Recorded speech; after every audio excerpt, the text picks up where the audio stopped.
அனைவருக்கும் வணக்கம். அம்மையார் அவர்களுக்கும் அமைப்பின் குழுவினர்கள், ஒருங்கிணைப்பாளர்கள் அனைவருக்கும் வணக்கம்.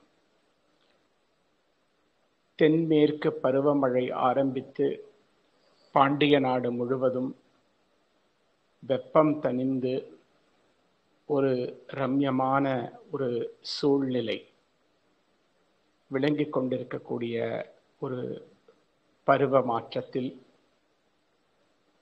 யார் இந்த மீனாட்சி பாகம் 2 பேசுவதற்கு அங்கையர் கண்ணியும் ஆலவா ஈசனும் குருவருளும் நமக்கு துணை செய்திருக்கிறது. கடந்த ஒரு 10 நாட்களாக இஸ்கான் அமைப்பினர்கள் எப்படி வெளிநாடுகளில் எல்லாம் ஹிந்து மதத்தை பின்பற்றி கொண்டிருக்கிறார்கள் என்ற ஒரு காணொளிகள் அதிகமாக பார்க்கின்ற போது நம் நாட்டில் அதை போன்ற ஒரு சம்ஸ்காரம் மீண்டும் வர வேண்டும். அதற்காக நாம் எல்லாம் எடுத்துக்கொண்டிருக்கக்கூடிய முயற்சிகளில் ஒன்றுதான் இதை போன்ற நிகழ்ச்சிகள். பூஜைகளை கற்றுக் கொடுக்கக்கூடிய காணொளிகள் இருக்கின்றன, யாகங்களை கற்றுக் கொடுக்கக்கூடிய காணொளிகள் இருக்கின்றன. நம்மை போன்றவர்கள் எல்லாம் ஆன்மீக சொற்பொழிவுகள் மூலம் இந்த தர்மத்தை எப்படி நாம் வாழ்க்கையில் கடைபிடிப்பது, அதுதான் மிக முக்கியம். இந்தியாவில் பிறக்கவில்லை, விருந்தாவனத்தில் சென்று வாழவில்லை என்று ஏங்கி தவிக்கக்கூடிய யுக்ரைன் மக்களை காணொளிகளில் காணும்போது நாம் எல்லாம் இந்த மாபெரும் புண்ணிய பூமியில் பிறந்து ஒவ்வொரு ஊரிலும் வாழ்கின்ற போது நாம் எல்லாம் வெளிநாட்டை பற்றி மோகத்தில் இருக்கின்றோம். வெளிநாட்டுக்கு செல்வதோ, வெளிநாட்டுக்கு சென்று பொருள் ஈட்டுவதோ, வெளிநாட்டில் சென்று வாழ்வதோ இந்தியனுக்கு கொண்டும் பெரிய புதிய விஷயம் கிடையாது. சங்க காலத்தில் இருந்து அது நடந்து கொண்டிருக்கக்கூடிய ஒரு விஷயம்தான். இதை போன்ற ஆன்மீக சொற்பொழிவுகளின் மூலம் நாம் வெறும் நம்முடைய காலத்தை ஏதோ ஒரு பயனுள்ளதாக கழித்து கொண்டிருக்கிறோம் என்பது மட்டுமல்லாமல் அன்றாட வாழ்க்கையில் நாம் இவற்றையெல்லாம் எங்கே பிராக்டிக்கலாக கடைபிடிக்கப் போகிறோம் என்பது மிக முக்கியம். சென்ற நிகழ்ச்சியில்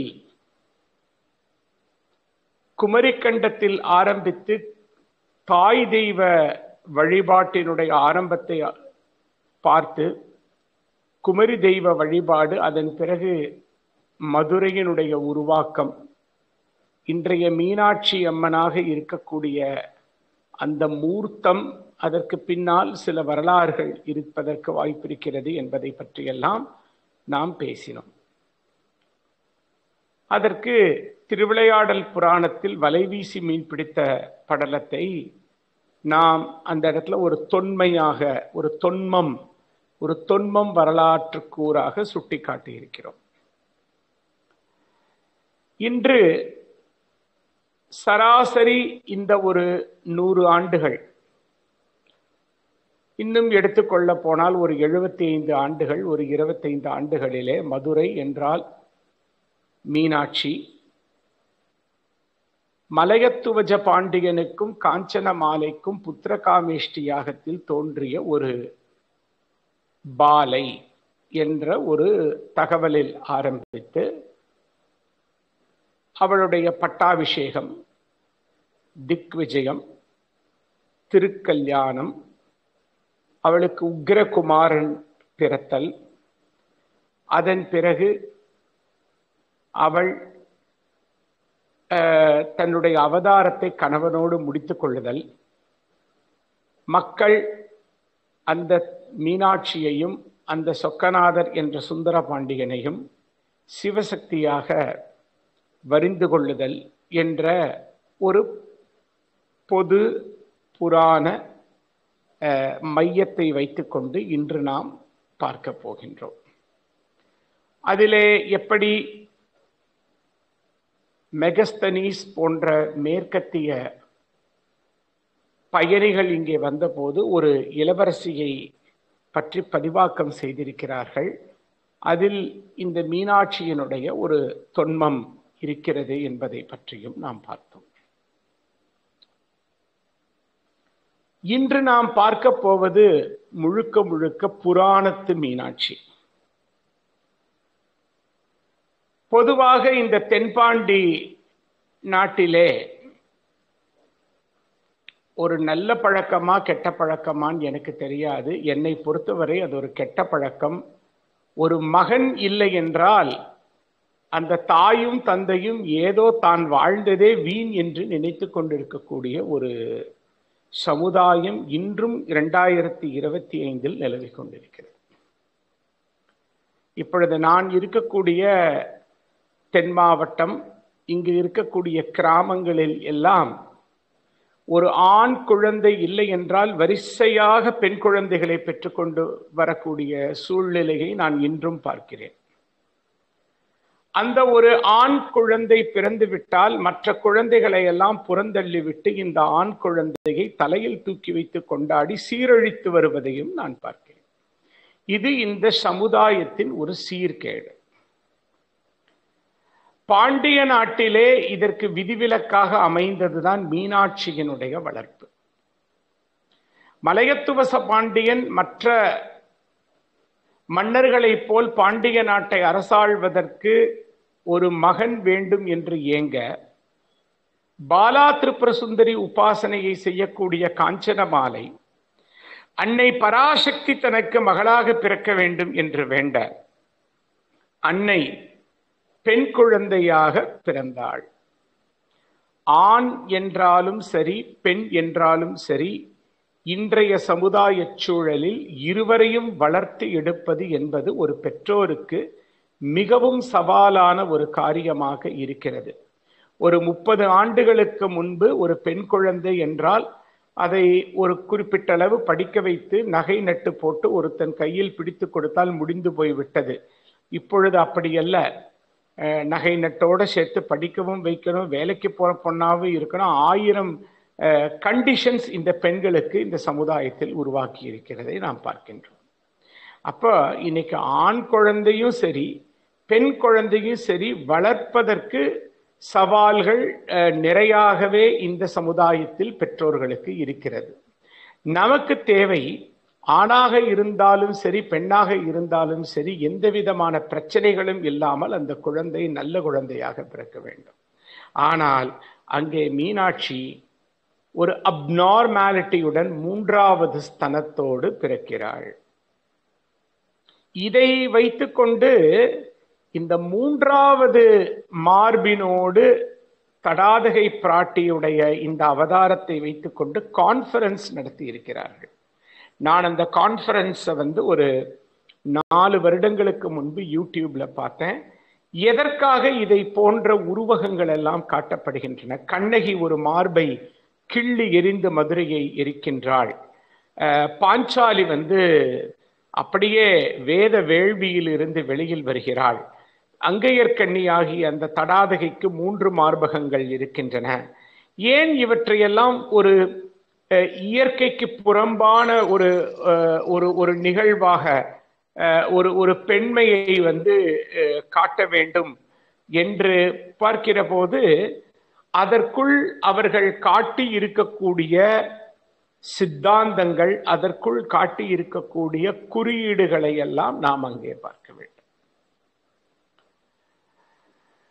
3 மார்புகளை கொண்ட ஒரு குழந்தை பிறந்திருக்கிறது என்று சொல்லும் போது அதனுடைய குறியீடு என்னவென்று ஆச்சாரியர்கள் சொல்கிறார்கள் என்றால், பெண்மையினுடைய தாய்மையினுடைய அதீத தன்மை, மிக்க கருணையை காட்டக்கூடிய ஒரு தன்மையை அது குறிக்கின்றது. இப்படிப்பட்ட ஒரு தெய்வம் இந்தியாவில் வேற எந்த தாய் தெய்வத்திலையும் அப்படி நீங்க பார்க்க முடியாது.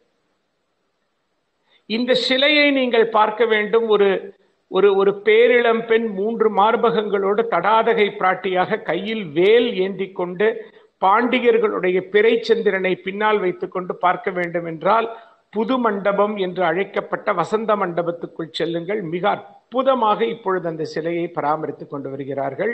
ஆனால் போர்க்காலத்தில் அது உடைக்கப்பட்டிருக்கிறது. ஒரு கை உடைக்கப்பட்டிருக்கிறது. ஒரு சந்திரனுடைய ஒரு பகுதி உடைக்கப்பட்டிருக்கிறது. அந்த தடாதகையை நாயக்க மன்னர்கள், மிக முக்கியமாக திருமலை நாயக்க மன்னர், வசந்த மண்டபம் என்று சொல்லக்கூடிய புது மண்டபத்திலே உள்ளே நுழைந்தவுடன், நான் சொல்றது நந்திக்கு பக்கத்துல இருந்து நுழைந்தவுடன், அதுதான் மெயின் என்ட்ரன்ஸ், நம்மளுடைய இடது பக்கத்திலே அந்த சிலை இருக்கிறது. மிக பிரம்மாண்டமான தடாதகை பிராட்டியுடைய சிலை இருக்கிறது. அதீதமான பெண்மை,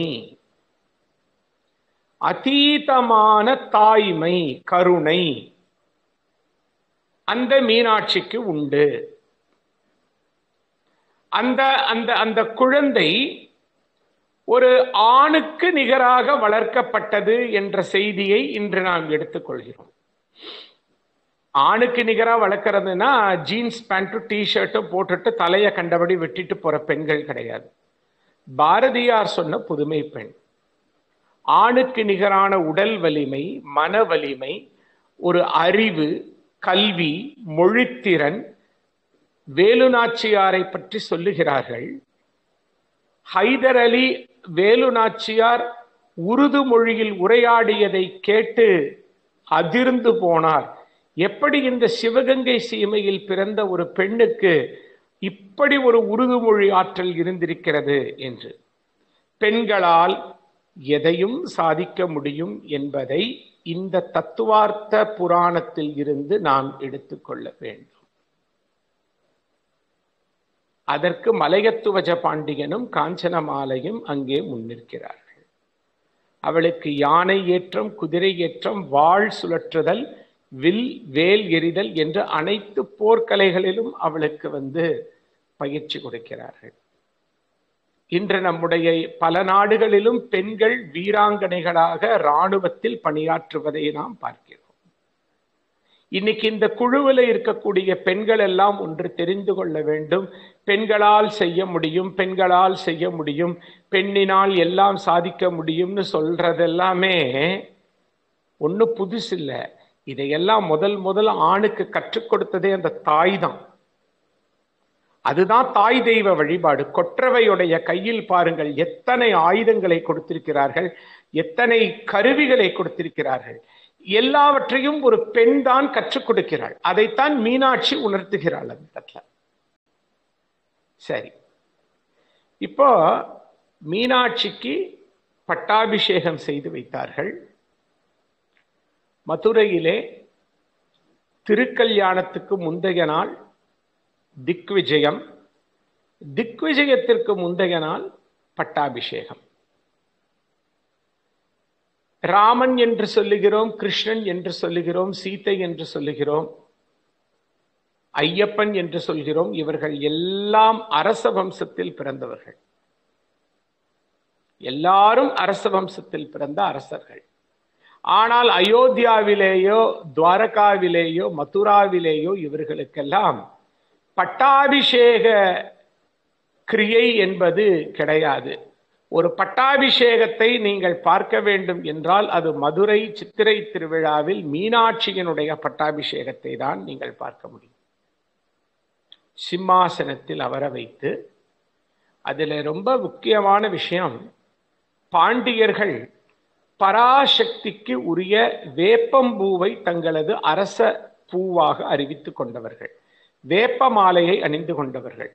அந்த வேப்பம்பூ மாலையை அணிந்து கொண்டு அவளுக்கு கையில் செங்கோல் கொடுத்து பாண்டியர்கள் வம்சம் வழிவந்த அந்த திருமுடியை சூட்டுகிறார்கள்.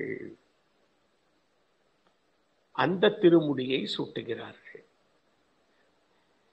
எப்படி பாண்டியர்களுடைய அரசன் மதுரையம்பதியிலே அவன் அரசவையில் உட்கார்ந்து கொண்டு செங்கோல் பெற்றுக்கொண்டு அவன் பட்டாபிஷேகம் செய்து கொள்கிறானோ, அப்படியே மீனாட்சிக்கு பட்டாபிஷேகம் நடக்கிறது. அதே போல சொக்கநாதருக்கும் பட்டாபிஷேகம் உண்டு. அதே போல் திருப்பரங்குன்றத்தில் முருகனுக்கும் பட்டாபிஷேகம் உண்டு. இதெல்லாம் இந்த பாண்டிய நாட்டு வழக்கம் பாண்டிய மண்ணினுடைய பாண்டிய பேரரசர்களுக்கு எந்த அளவிற்கு இந்த கோவிலோடு இந்த மீனாட்சி என்ற தெய்வத்தோடும் சொக்கநாதர் என்ற தெய்வத்தோடும் தொடர்பை அவர்கள் வைத்துக் கொண்டார்கள். தாங்கள் அந்த இறைவன் இறைவியுடைய பிரதிநிதிகள் என்பதை அறிவித்துக் கொண்டு நாட்டை ஆண்டார்கள் என்பதற்கான சான்றுதான் இந்த திருவிழா. இன்னைக்கு யூடியூப்ல பட்டாபிஷேகம் இருக்கிறது, பட்டாபிஷேகம் எடுத்து பாருங்க. அதற்கு பிறகு செங்கோலை வலம் வருவார்கள், அதாவது அவள் மதுரையை வலம் வருவதாக ஐதீகம். சரி, திக்விஜயம். தன் நாட்டை எதிர்த்து வந்த பகைவர்களை ஒரு ஆபரேஷன் சிந்தூர் மாதிரி இராணுவ வீரர்களோடு அணிவகுத்து போய் எதிர்த்து பகைவர்களை முறியடிப்பது ஒரு கடமை. அடுத்தது தன் நாட்டை விஸ்தாரப்படுத்துதல் ஒரு கடமையான தனக்கு. பகை நாடுகளை எல்லாம் வென்று தன் நாட்டோடு இணைத்துக் கொள்ளுதல் என்பது ஒரு இலக்கணம் அவர்களுக்கு. அதிலே இந்த மீனாட்சியானவள் பல நாடுகளையும் வென்று அவள் வடக்கே செல்கிறாள். இந்த தமிழ் மன்னர்கள் படையெடுத்துக் கொண்டு வடக்கே சென்று ஆரிய மன்னர்களை வெற்றி காண்பது என்பது அது ஒரு மரபாக வைத்துக் கொண்டிருக்கிறார். சிலப்பதிகாரத்தில் பார்த்தால் சேரன் செங்குட்டுவன் படையெடுத்து செல்கிறான். ஆரிய படை கடந்த பாண்டியன் நெடுஞ்செழியன் ஆரிய மன்னர்களை வீழ்த்தி இருக்கிறான். ராஜேந்திரன் எத்தனையோ ஆரிய மன்னர்களை வீழ்த்தி இருக்கிறார்கள். அதில் ஒரு கூறுதான் இந்த மீனாட்சியினுடைய திக்விஜயம். திசைகள் 8 திசைகளுக்கும் விஜயம் செய்தல். சரி, இப்ப இந்த 8 திசைகளிலும் அவள் விஜயம் செய்தாள், ஒரு பயணப்பட்டாள்னா அவ எல்லாத்தையும் போய் சண்டை போட்டாங்கிறது அர்த்தமே கிடையாது. பல நாடுகளோடு அவள் நட்பு கொண்டாள். பக்கத்து நாடுகளோடெல்லாம் நட்பு கொண்டாள். சோழ நாட்டோடும் சேர நாட்டோடும் கலிங்க நாட்டோடும் சாளுவ நாட்டோடும் கங்க நாட்டோடும் இப்படி எத்தனையோ நாடுகள் இந்த பரதகண்டத்தில் இருந்தன.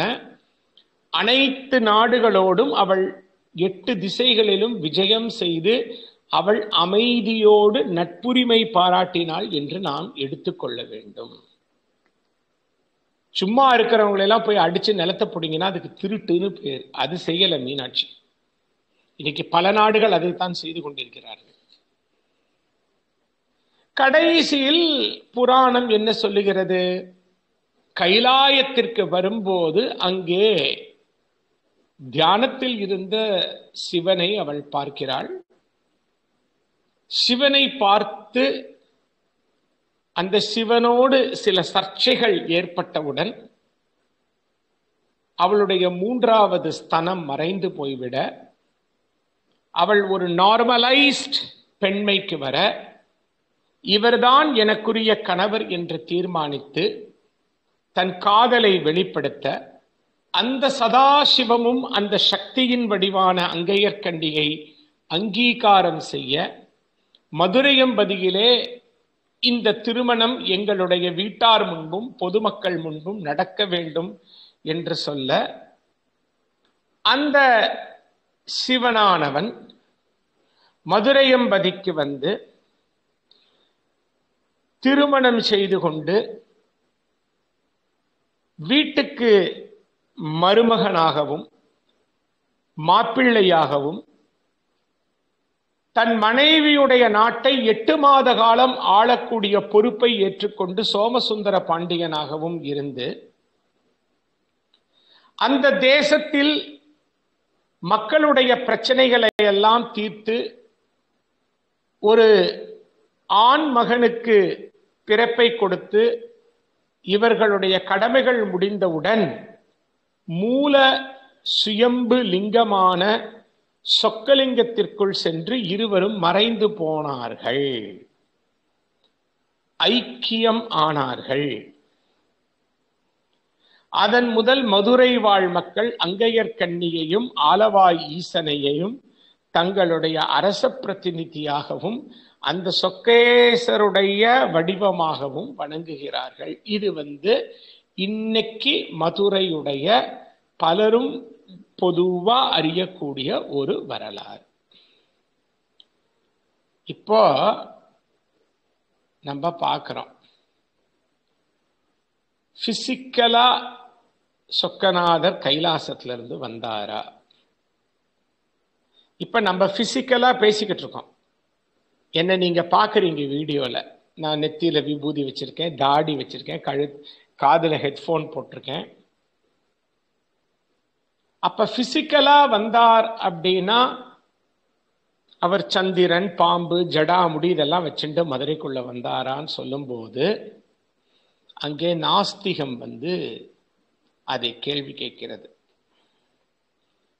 ஹிந்து மதத்தில் இருக்கக்கூடிய இளைஞர்கள் கேள்வி கேட்கிறார்கள். இளைஞர்கள்னா எல்லா காலத்திலையும் கேள்வி கேட்கிறவங்க இருக்காங்க. சரி, இதை எப்படி பார்க்கணும்?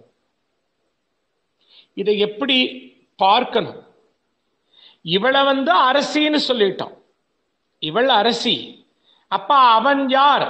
அந்த இறைவன் யார் அப்படின்னா, எவன் ஒருவன் தன்னையே சிவமாக மாற்றிக்கொண்டு அந்த இடத்தில் இருந்தானோ அவன் ஒருவன். அதுதான் ஹிந்து மதம் சொல்றது, எல்லோரும் அந்த இறை நிலையை எய்த முடியும். இந்த இடத்துல ஆதிசங்கரருடைய அத்வைத்தம் வந்துடுறது.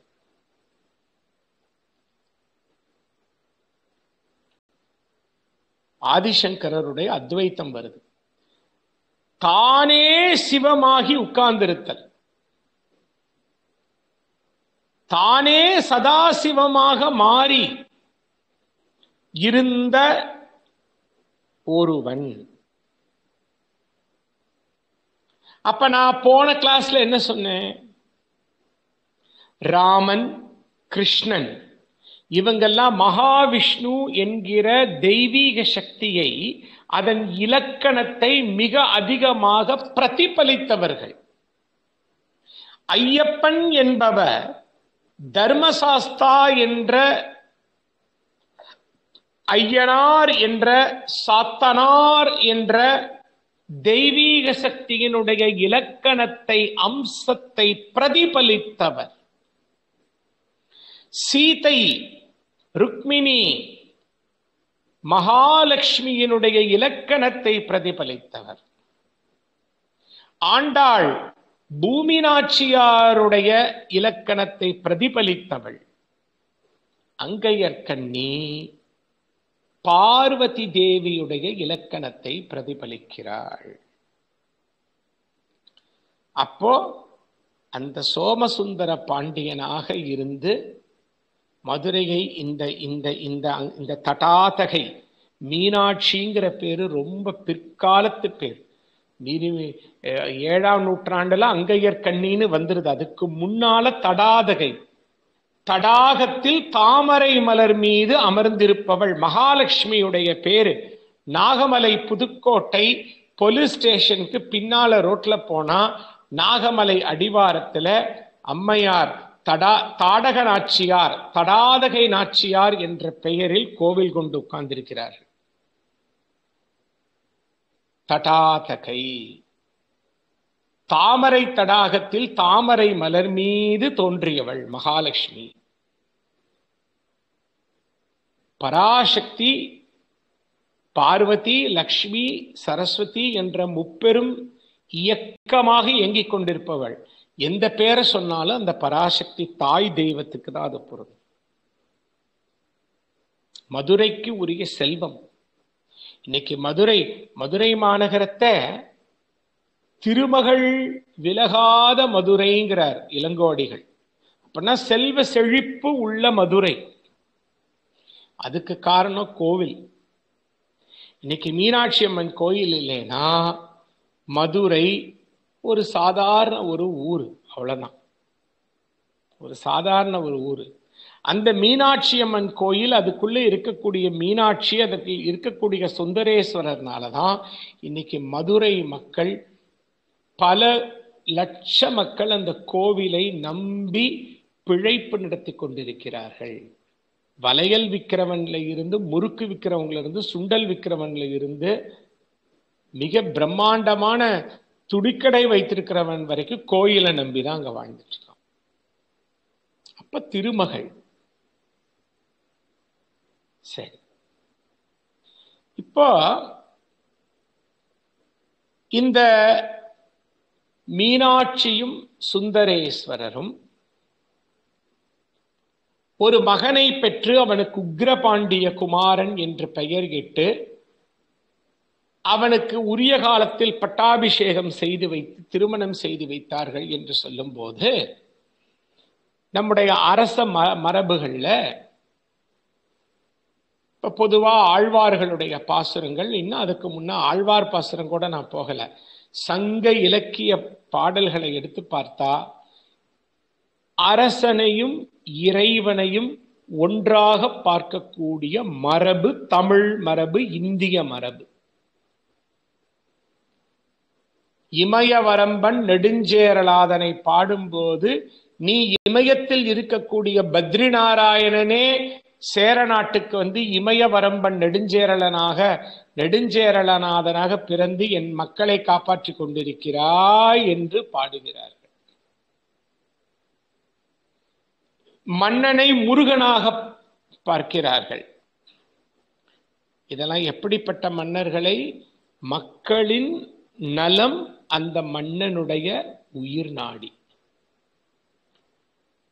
அதனாலதான் திருவள்ளுவர் சொல்றாரு, அப்படிப்பட்ட மன்னனை மக்கள் தெய்வம் என கொண்டாடுவார்கள்.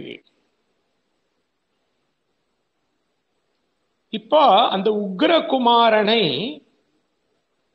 பார்வதி பரமேஸ்வரருடைய அம்சம் என்று சொல்லக்கூடிய மீனாட்சியும் சுந்தரேஸ்வரரும் ஒரு மகனை ஈன்றெடுத்தால் தமிழ் மரபின்படி அது முருகனுடைய அவதாரம் என்று சொல்லி அது திருப்பரங்குன்றத்தில் அதற்குரிய இடமாக இவர்கள் கொண்டாடுகிறார்கள். ஆனா அன்பார்ந்த ஆன்மீக மக்களே, தெரிந்து கொள்ளுங்கள், மதுரை வருவதற்கு முன்பு திருப்பரங்குன்றம் வந்துவிட்டது. மதுரை மாநகரம் உருவாவதற்கு முன்பே முருகப்பெருமானுடைய வழிபாடு திருப்பரங்குன்றத்தில் இருக்கின்றது. இது மக்களுடைய அந்த மரபு. சரி, இதுல பார்வதி என்று தடாதகை பிராட்டியை மக்கள் கொண்டாடுகிற போது பார்வதி தேவியுடைய ஒரு இலக்கணம், அவளுக்கு சகோதரன், அவளுடைய ஆண் வடிவம், அதுதான் மாயவன், மாயோன், திருமால். அங்கங்க லிங்க் பண்றாங்க, கொண்டு போய் திருமாலிருஞ்சோலை கல்லழகரோட லிங்க் பண்ணி விட்டுறாங்க. ஆக்சுவலா மீனாட்சி கல்யாணத்துக்கும் திருமாலிருஞ்சோலை கல்லழகர் மதுரைக்கு வருவதற்கும் எந்த விதமான சம்பந்தமும் இல்லை. அதை பத்தி நான் அடுத்த எபிசோட்ல பேசுறேன். ஆனால் இந்த பார்வதிக்கு அண்ணன் பத்மநாப சகோதரி, விஷ்ணு சகோதரி, கிருஷ்ண சகோதரி, இந்த இலக்கணத்தின் அடிப்படையிலே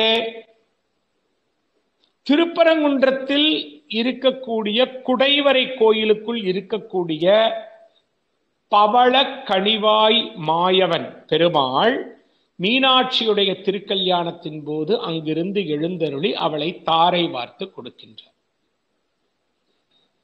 கூடல் அழகர் பெருமானோ வண்டியூர் வீரராகவ பெருமாளோ கல்லழக பெருமானோ இங்க வரது கிடையாது. அந்த திருப்பரங்குன்றத்திலே இருக்கக்கூடிய பவளக்கனிவாய் பெருமாள் முருகனோடையும் தேவயானையோடையும் தாரை வார்த்து கொடுக்கிறாங்க. அதையும் நீங்க பல காணொளியில நீங்க யூடியூப்ல பார்க்க முடியும். சரி, இப்போ இவர்கள் ஐக்கியமாகி விட்டார்கள். ஒண்ணு, இவங்க காலம் முடிந்து இந்த பூத உடலை அவர்கள் சாய்த்து கொண்டு விட்டார்கள், பூத உடலை அவர்கள் நீத்து விட்டார்கள். பிறப்பு எடுத்த எல்லா உயிர்களும் ஒரு நாள் இந்த பூத உடலை விட வேண்டும். சரி, பூத உடலை விட்ட பின்பு அவர்களுக்கு தெய்வ குறியீடுகளாக வழிபடுவது தமிழனுடைய மரபு. அதிலே அந்த அரசனை சொக்கலிங்கத்தினுடைய அம்சம் என்றும் ஒரு ஆராய்ச்சி என்ன சொல்கிறது, இப்படிப்பட்ட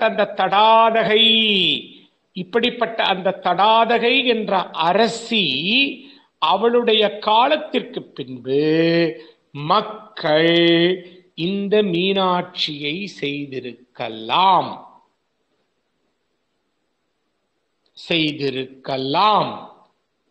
எப்படி இன்று இறந்து போகி இருக்கக்கூடிய அரசியல்வாதிகளுக்கெல்லாம் அந்த தொண்டர்கள் சிலை வைத்திருக்கிறார்களோ, அந்த மக்கள் அவளுக்கு அந்த மரகத வடிவை தந்திருக்கலாம் என்று ஒரு ஆய்வு இருக்கிறது. இதற்கு எல்லாத்துக்கும் சாட்சி சொல்வது யாருன்னா, நான் அடிக்கடி கேட்பேன், வானத்துல இருக்கிற நிலாவும் வானத்தில் இருக்கிற சூரியனும் தான் பேசணும். ஏன்னா அவங்க 2 பேரு தான் இது எல்லாத்தையும் பார்த்துட்டு இருந்தவங்க. இந்த மதுரையிலே என்னென்ன நிகழ்ந்தது என்பதையெல்லாம் பார்த்து கொண்டு இருந்தது 2 சாட்சி தான். அதெல்லாம் தான் நமக்கு சொல்லணும். பட் நாம் இங்க சொல்றது எப்படியெல்லாம் நாம் புரிந்து கொள்ள வேண்டும். சரி, ஐக்கியமாகி விட்டார்கள்னா அப்புறம் வேற எப்படி எடுத்துக்கலாம்? சிவஜோதியில் திருஞான சம்பந்தர் தன் மனைவியோடும் மற்ற சில நாயன்மார்களோடும் சென்று ஐக்கியமானது போல ஐக்கியமாகி இருக்க வேண்டும். எப்படி தர்மசாஸ்தாவுடைய மூலஸ்தானத்துக்குள்ளே இந்த பூதநாதன் என்ற இளவரசன், ஐயப்பனாகி இந்த பூதநாதன் என்ற இளவரசன் சென்று அந்த மகர சங்கராந்தி என்று ஐக்கியமாகி விட்டானோ, மகர ஜோதியாகி விட்டானோ, அதே போல் ஐக்கியமாகி இருக்க வேண்டும். வள்ளலார் பெருமானை போல் தைப்பூசத்தில் ஐக்கியமாகி இருக்க வேண்டும். அல்லது திருவரங்கத்து கருவறைக்குள் எப்படி ஆண்டாள் நாச்சியாரும் நம்முடைய திருப்பானாழ்வாரும் ஐக்கியமானார்கள், ஐக்கியமாகி இருக்க வேண்டும். தில்லை கூத்தனோடு எப்படி நம்முடைய மாணிக்கவாசக பெருமான் ஐக்கியமானாரோ ஐக்கியமாகி இருக்க வேண்டும். இந்த பஞ்சபூத உடலை அவர்கள் டிஸ்மேண்டில் செய்திருக்க வேண்டும். டிஸ்மேண்டில், மீண்டும் அதை பிரித்து பஞ்சபூதங்களோட பஞ்சபூதங்களா மாறுறதான் அந்த ஐக்கியமாகுதல். அக்கூடி இதுல இருந்து நீங்க என்ன எடுக்கிறீங்கன்னா, ஒரு அரசன் ஒரு அரசி அவர்கள் எப்படி மக்களை நாட்டை பார்த்து கொண்டார்கள், இந்த மக்கள் எப்படி அவர்களை சிவசக்தியாக பார்க்கிறார்கள். எப்படி வடநாட்டுக்காரர்கள் ராமன் சீதைன்னு பார்க்கிறாளோ, அயோத்தியாவுக்கு போனா ராம் ராம் ராம் ராம், சியாராம் சியாராம், சியானா சீதா, சியாராம். ரிக்ஷால போகும்போது சியாராம்னு தான் சொல்லுவோம். துவாரகைக்கு சென்றால் எப்படி துவாரகாதீசனாகிய அந்த இறைவனுக்கு முழுக்க முழுக்க மரியாதைகள் அனைத்தும் ஒரு அரசனுக்கு செய்ய வேண்டிய உபச்சாரங்களாகவே செய்து கொண்டிருக்கிறார்களோ, அங்க இருக்கக்கூடிய பட்டர்கள், துவாரகையை பத்தி ஏகப்பட்ட வீடியோஸ் வருது, பாருங்க, ஒரு நாள் எடுத்து பாருங்க. அந்த பூஜாரிகளும் எப்படி வேஷம் போட்டிருப்பாங்கன்னா, ஒரு அரசனுக்கு பணிவிடை செய்யக்கூடியவர்கள் எப்படி பட்டும் பீதாம்பரமும், எப்படி மீனாட்சி திருக்கல்யாணத்துல பட்டும் பீதாம்பரமும் அணிந்து கொண்டு அர்ச்சகர்கள் அங்கே அந்த விழாவில் ஈடுபடுகிறார்களோ, அதே போல அங்க துவாரகால தினமும் அப்படிதான் இருக்கிறார்கள். அதுல ஒரு முறை கேட்டோம், துவாரகையில மட்டும் ஏன் கிருஷ்ணனை சங்கு சக்கரம் பத்மம் இதோட வச்சிருக்கீங்கன்னா, அந்த கிருஷ்ணர் யாரு? சாட்சாத் மகாவிஷ்ணுவினுடைய அவதாரம். இலக்கணம் முடிஞ்சு போச்சு. அங்கே துவாரகாதீசன், இங்கே மதுராபுரி மீனாட்சி, அவ்வளவுதான் முடிஞ்சு போச்சு. இதுதான் பேட்டர்ன். இந்திய நாட்டு ஆன்மீகம் சனாதன தர்மத்துக்கு இதுதான் பேட்டர்ன். அதனாலதான் நம்ம என்ன சொல்றோம், தமிழ்நாட்டுக்கு மட்டும்தான் பௌத்தர்களும் சமணர்களும் எதிரிகள். அதுக்கு காரணம் வேற. அதை பத்தி நம்ம ரொம்ப பின்னால அம்மையார் அப்பளையே ஒரு விளக்கம் கொடுத்தார்கள். இதை போல் இன்னும் 1000 விஷயங்கள் இருக்கிறது ஏன் சமணத்தையும் பௌத்தத்தையும் எதிர்த்தார்கள்.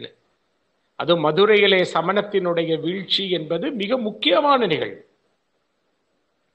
நின்றசீர் நெடுமாற பாண்டியன் அந்த ஞான சம்பந்தரோட பேச்ச கேட்கலன்னா இன்னைக்கு மீனாட்சி அம்மன் கோயில் இல்லை இல்லை.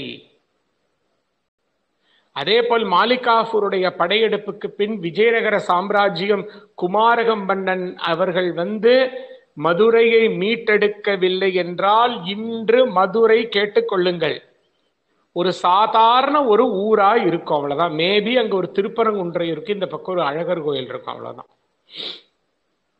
அவர்களுக்கெல்லாம் நாம் இந்த நேரத்தில் நன்றி கடன் பட வேண்டும்.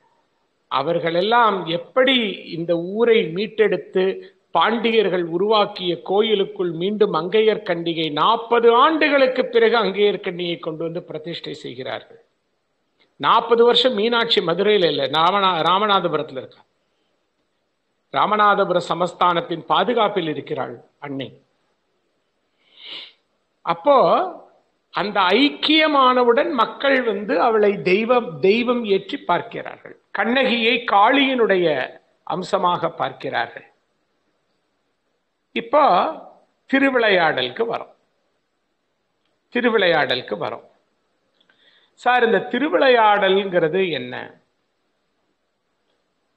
ப்ராப்ளம் சால்விங் தான் திருவிளையாடல். Problem solving. இப்போ பார்ப்போம், ஒரு உதாரணத்துக்கு பார்ப்போம். நான் உங்க யாராவது ஒருத்தங்க வீட்டுக்கு இந்த நேரத்துல வர, திடீர்னு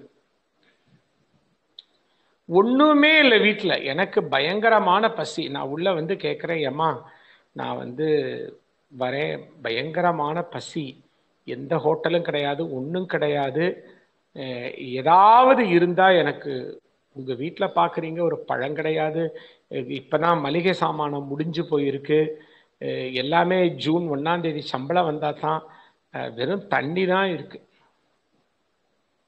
அப்படி ஒரு சிச்சுவேஷன். நானும் பசியில துடிக்கிறேன். அப்போ நீங்க என்ன பண்றீங்க? ஃபர்ஸ்ட் கிச்சன்ல போய் பார்க்குறீங்க, ஃப்ரிட்ஜில் போய் பார்க்குறீங்க ஏதாவது இருக்கான்னு. அங்கே ஒன்றும் இல்லை, எல்லாமே தொடச்சு வைக்கப்பட்டிருக்கு. ஏதாவது பிஸ்கட் சாக்லேட் இருக்கான்னு பார்த்தா அதுவும் இல்லை, பேரம்பேத்திலாம் சாப்பிட்டுட்டு போயிட்டாங்க. ஒரு ரவை இருக்கான்னு பார்த்தா அது கிடையாது, ஒரு மாவு இருக்கான்னு பார்த்தா அது கிடையாது, காய் ஏதாவது இருக்கானா அதுவும் கிடையாது, ஒரு கேரட் இருக்கான்னு பார்த்தா எதுவுமே கிடையாது. அப்போ ப்ராப்ளத்தை இப்ப சால்வ் பண்ண வேண்டும். உங்களுக்கு என்ன ப்ராப்ளம்? நான் வீட்டுக்கு வந்திருக்கேன், அர்த்தராத்திரி கொடுமையான பசி, நான் அழுகின்றேன், எனக்கு ஏதாவது உணவு கொடுங்கள் என்று நீங்கள் தவிக்கிறீர்கள். இப்படி வீடு தேடி வந்தவருக்கு நம்மால் இந்த அர்த்தராத்திரியிலே எதை தர முடியும்? அப்போ ஒரு கட்டத்துல கையாலாகாத்தனம் வந்துருது. கையாலாகாத்தனம்னா என்ன? என்னால் இந்த பிரச்சனையை கையாள முடியவில்லை. அதுல 2 விதமா மக்கள், சார் மன்னிச்சுக்கோங்க சார், எதுவுமே கிடையாது சார், நீங்க ஒரு தண்ணியை குடிச்சு விட்டு படுத்துடுங்க, காலையில நாங்க கடை திறந்தோன்னா போய் ஏதாவது வாங்கிட்டு உங்களுக்கு சோறு போடுறோம், இல்ல நீங்க எங்கேயாவது போயிருங்க. இது 2வது. 3வது தான் அந்த இறைவனிடம் விட்டு விடுதல். ஐயோ, நம்மளை நம்பி இப்படி வீட்டுக்கு வந்திருக்காரே, வராதவங்க வந்திருக்காங்களே, இந்த நேரத்துல வந்திருக்காங்களே, என்ன பண்றது ஏது பண்றது? அர்த்தராத்திரி ஆச்சு, ஒண்ணுமே இல்லையே, பக்கத்து வீட்லயும் போய் கேட்க முடியாதே, அவெல்லாம் ஊருக்கு போயிட்டு என்ன வரவே இல்லையே அப்படின்னு சொல்லும் போது, உண்மையாக அந்த தெய்வ சக்தியை நினைத்து நீங்கள் இந்த பிரச்சனையை எப்படி கையாள்வது என்று நினைக்கும் போது, உங்க கணவர் ஒரு வார்த்தை சொல்லுவார், ஏமா எதுக்கும் அந்த பைய திறந்து பாரு, கோயம்புத்தூர் போயிட்டு வரும்போது பஸ் ஸ்டாண்ட்ல ஏதோ பிஸ்கட் வாங்கி உள்ள வச்ச மாதிரி இருந்தது பாரு, அப்படின்னு சொல்லும்போது உடனே நீங்க ஓடி போய் பைய திறந்து பார்த்தா உள்ள ஒரு பாக்கெட் பிஸ்கட் இருக்கிறது. இதுதான் திருவிளையாடல். எப்பொழுது என்னால் முடியவில்லை, என்னுடைய முயற்சியால் இது முடியவில்லை, என்னால் இனி இதை கையால் எடுத்து செயல்பட முடியாது, நான் கையால் ஆகாதவனாகிவிட்டேன், இந்த பிரச்சனைக்கு நீதான் முடிவு சொல்ல வேண்டும் என்று பக்தியோடு சரணாகதி செய்கிறோமோ அப்பொழுது அந்த நேர்மைக்கும் அந்த பக்திக்கும் அந்த சரணாகதிக்கும் ஓர் இடத்தில் இருந்து ஒரு சொல்யூஷன் வரும். அதுதான் திருவிளையாடல். திருவிளையாடல் புராணம் எடுத்து பார்த்தீங்கன்னா பாண்டிய மன்னர்கள் கடைசியில எங்க ஓடுவாங்க? எல்லாரும் விடு விடு விடு விடு விடு விடுன்னு சொக்கநாதர் கிட்ட போய் விழுந்துருவாங்க. என்னால இதை கையாள முடியல, நான் எவ்வளவோ முயற்சி பண்ணி பார்த்துட்டேன், என்னால இதுக்கு ஒண்ணு செய்ய முடியல, பகவானே இந்த ஊரையும் இந்த நாட்டையும் என் மானம் மரியாதை எல்லாத்தையும் நீதான் காப்பாத்தணும் அப்படின்னு சொல்லும் போது ஒரு சித்தராகவோ ஒரு விறகு வெட்டியாகவோ ஒரு பாணனாகவோ ஏதோ ஒரு வடிவத்திலே அங்க மூல லிங்கத்தில் இருந்து அந்த ஆதி சதாசிவம் அந்த மதுரைக்குள் உலாவி இருக்கிறது. இதுதான் திருவிளையாடல். இன்று வரை அது நடந்து கொண்டிருக்கின்றது. இன்று வரை அதை நான் சொக்கநாதர்னு மட்டும் நான் லிமிட் பண்ண முடியல, பண்ண மாட்டேன். உலகம் முழுவதும் இருக்கக்கூடிய உண்மையான ஒரு ஆன்மீக அன்பர்கள் தாங்கள் எந்த இறை சக்தியை நம்பி அந்த சரணாகதியை செய்கிறார்களோ அவர்கள் வாழ்வில் இந்த நொடி வரை நடந்து கொண்டிருக்கின்றனர். இதை யாரும் மறுக்க முடியாது. அதுல மதுரையை மீண்டும் புனருத்தாரணம் பண்ணி புனர் நிர்மாணம் பண்ணி விஜயநகர சாம்ராஜ்யமும் தெலுங்கு நாயக்க மன்னர்களும் இன்று இருக்கக்கூடிய மதுரையை அவர்கள் மீட்டுருவாக்கம் செய்த ஆண்ட காலகட்டத்திலே நமக்கு மீண்டும் ஒரு சைவ சமய எழுச்சி தேவைப்பட்ட போது பரஞ்சோதியார் அந்த திருவிளையாடல் புராணத்தை முன்பு எழுதப்பட்ட புராணத்தினுடைய சாரத்தில் இருந்து அதை மீண்டும் அதை எடுத்து காட்டுகிறார். அதை வைத்துக் கொண்டுதான் சொக்கநாதருடைய கருவறையை சுற்றி சிற்பங்கள் அமைக்கப்படுகின்றன. எண்ணற்ற கிராமங்கள் எல்லாம் இணைக்கப்படுகின்றன. அதை பத்தி நான் தனி எபிசோட்ல பேச போறேன். திருவிளையாடல் புராணமும் மதுரை கோயிலுங்கிறத தனி ஒரு எபிசோட் பார்த்துக்கலாம். அப்ப இப்படிதான்.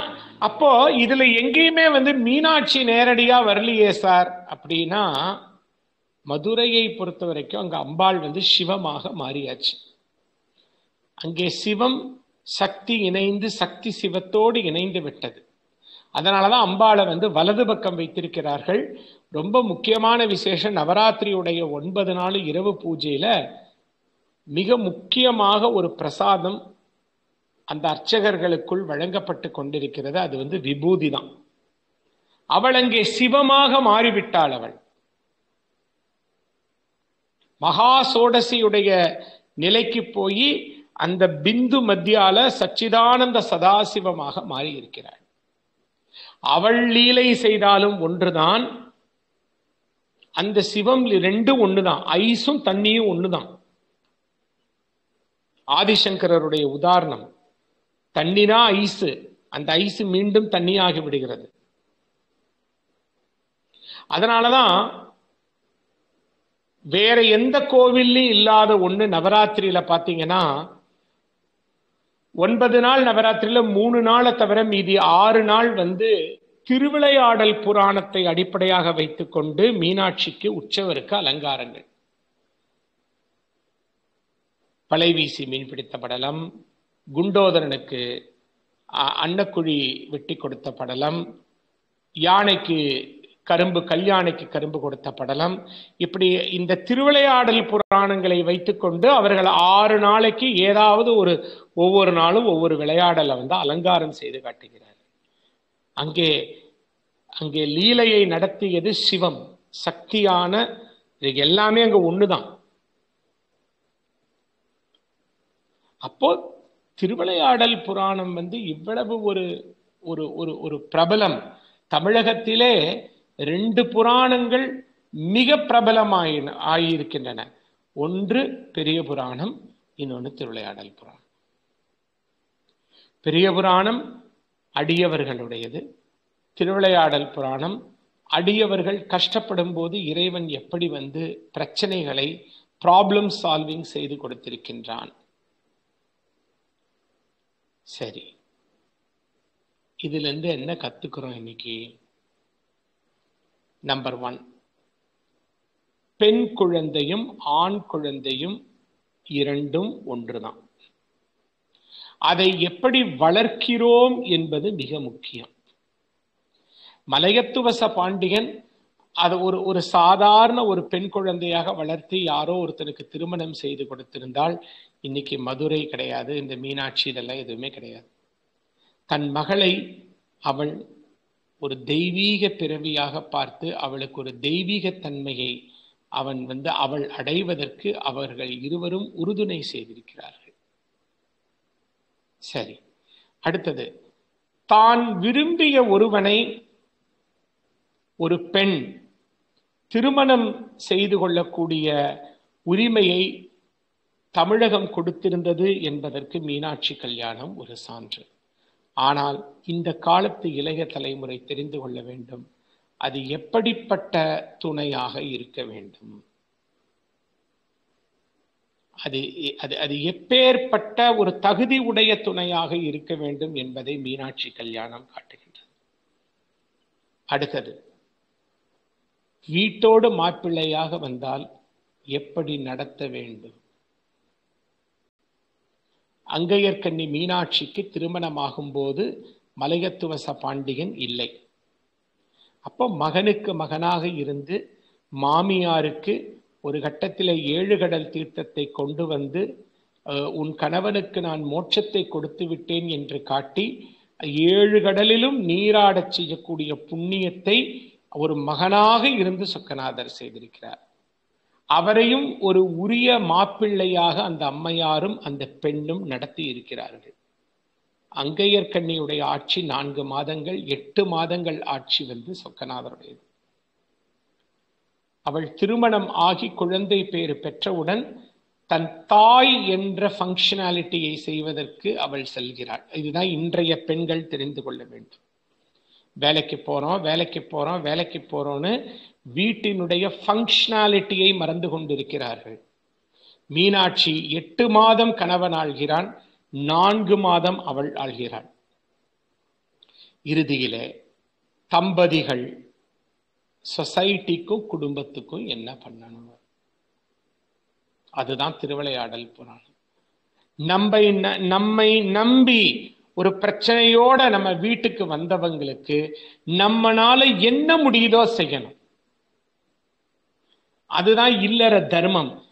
அங்கிருந்து வரும்போதே அந்த ஆள் வரான், நீங்க உள்ள போய் படுங்க, நான் இல்லைன்னு சொல்லிக்கிறேன் அப்படின்னு சொல்லக்கூடாது. ஆணும் பெண்ணும் சமுதாயத்தில் இணைவது என்பது ஒரு மரத்தை போல பயன் தருவதாக இருக்க வேண்டும் என்பதற்காக தான் ஊர் பொது மரத்துக்கு கீழே அவர்களை திருமணம் செய்து வைத்தார்கள். மீனாட்சி அம்மையுடைய திருமண சிலை கம்பத்தடி மண்டபத்தில் பார்த்தீங்கன்னா கடம்ப மரத்துக்கு கீழே அங்கையர்கண்ணியை கரம் பிடிப்பது போல காட்டி இருப்பார்கள். இது தமிழர் மரபு. அடுத்தது, கைப்பிடித்து கொடுத்தல் தான். நம்ம ஒருத்தன் கையில ஒண்ணு பிடிச்சு கொடுத்தா எனக்கு பிரச்சனை முடிஞ்சுது அப்படிம்பாங்க அப்பா அம்மாலாம். ஒருத்தன் கையில பிடிச்சு கொடுக்கறதுனா என்னது? இருவரும் சேர்ந்து வீட்டையும் நாட்டையும் பேண வேண்டும். இருவரும் இணைந்து வீட்டையும் நாட்டையும் பேண வேண்டும். இதைத்தான் சங்க இலக்கியங்கள் வலியுறுத்துகின்றன.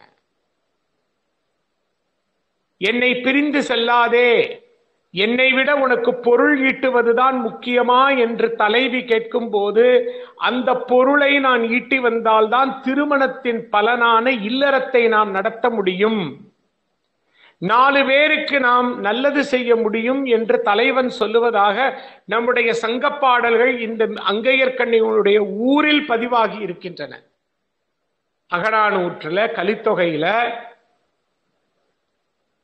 ஆணும் பெண்ணும் சேர்ந்து திருமணம் செய்து கொள்வது பிளாட் வாங்கி போடுவதற்காக மட்டும், கடைகளில் சென்று நகைகள் வாங்கி குவிப்பதற்கு மட்டும் அல்ல, சமுதாயத்தையும் பேண வேண்டும், தம்மை அண்டி வந்தவர்களை எல்லாம் முடிந்தவரை பேண வேண்டும், தன் குடும்பத்திற்கு உறுதுணையாக இருக்க வேண்டும், நல்ல சந்ததிகளை உருவாக்கி தர வேண்டும். இதையெல்லாம் ஒட்டுமொத்தமா சேர்ந்து இந்த மதுரையிலே இந்த மீனாட்சி கல்யாணம் காட்டுவதாலதான் உலகத்திலே இந்த மீனாட்சி திருக்கல்யாணத்துக்கு இத்தனை ஒரு விசேஷம். எல்லா ஊர்லயும் அம்பாளுக்கும் சிவனுக்கும் திருக்கல்யாணம் நடக்குது, மயிலாப்பூர்ல திருக்கல்யாணம் நடக்குது, எல்லா இடத்துலயுமே தான் நடக்குது. ஆனா இந்த மதுரையில நடக்கிற கல்யாணத்துக்கு மட்டும் ஏன் இத்தனை ஒரு விசேஷம்னா, ஒரு ஒரு அரசன் அரசி எப்படி வாழ வேண்டும், ஒரு திருமணம் செய்து கொண்ட ஒரு கணவன் மனைவி எப்படி வாழ வேண்டும் என்று அந்த கோயிலை மையமாக வைத்துக்கொண்டு, அந்த மீனாட்சியையும் சொக்கநாதரையும் மையமாக வைத்துக்கொண்டு இந்த புராண வரலாறு இதிகாசங்கள் நமக்கு வழிவகுத்து கொடுத்திருக்கின்றன. ஏன் மீனாட்சி கல்யாணத்தன்னைக்கு தாலியை மாத்திக்கிறோம்னா, தாலிங்கிறது என்னது? ஒரு விழிப்புணர்வு. நான் திருமணமானவள், என் கணவனோடு சேர்ந்து என் குடும்பத்தையும் பேண வேண்டும், என் சமுதாயத்தையும் பேண வேண்டும். அதை மீண்டும் அந்த எண்ணத்தை புதுப்பிச்சுக்கிறதுக்கு தான் இந்த மீனாட்சி கல்யாணத்தன்னைக்கு தாலியை மாத்திக்கிறது. அப்போ இத்தனையும் நமக்கு கற்றுக் கொடுப்பது இந்த மீனாட்சி. யார் இந்த மீனாட்சிங்கிறதுக்கு இன்றைய எபிசோடுடைய பதில் இது எல்லாம். அப்போ அந்த கோயிலுக்குள்ள இனிமேல் போகும்போதும், அந்த அம்பாளையும் சிவனையும் பார்க்கும் போதும், அதன் உங்களுக்குள்ள இருக்கிற சிவசக்தியா நீங்க பாருங்க. எனக்கு இப்படி ஒரு வாய்ப்பு இருக்கிறது, நான் இல்லறத்தில் இருக்கிறேன், அம்மா உன்னை போல் நானும் என் கணவனோடு சேர்ந்து அந்த இல்லற தர்மத்தை செய்ய வேண்டும் என்று வேண்டுங்கள். அதனாலதான் இவளுக்கு கல்யாண தேவதா என்று பெயர். இந்த ஊருக்கு கல்யாண ஸ்தலம் என்று பெயர், திருமண ஸ்தலம் என்று பெயர். இந்த அம்பாளுக்கு கல்யாண தேவதா என்று பெயர். மணமாலை, அந்த மணமாலைங்கிறது பார்த்தா இப்படி தோளோட ஒட்டி இடுப்போட ஒட்டி ஒரு மாலை இருக்கும், டெய்லி ஒரு மாலை போடுவாங்க. அந்த மாலை தான் அந்த மணமாலை.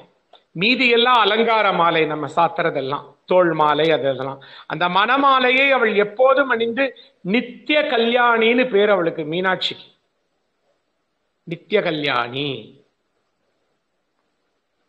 என்று. இன்றைய எபிசோடை நான் முடித்துக்கொண்டு மூன்றாவது எபிசோட்ல அவளுடைய வைபவங்கள், அவளுடைய விக்கிரகத்தினுடைய லட்சணத்தின் பின்னால் இருக்கக்கூடிய ரகசியங்கள், எப்படி அவளுடைய மந்திரங்கள் எல்லாம் விசேஷமாக இருக்கின்றன, அந்த ஊருக்கும் ராஜசியாமளா மாதங்கிக்கும் என்ன சம்பந்தம், இதையெல்லாம் யார் இந்த மீனாட்சி, மூன்றாவது பகுதி உங்களுடைய அனுமதியோட, அம்மையாருடைய அனுமதியோட பேசணும் என்று கேட்டுக்கொண்டு நான் இப்பொழுது இந்த உரையை முடித்துக் கொள்கிறேன். ஓம் நம சிவாய.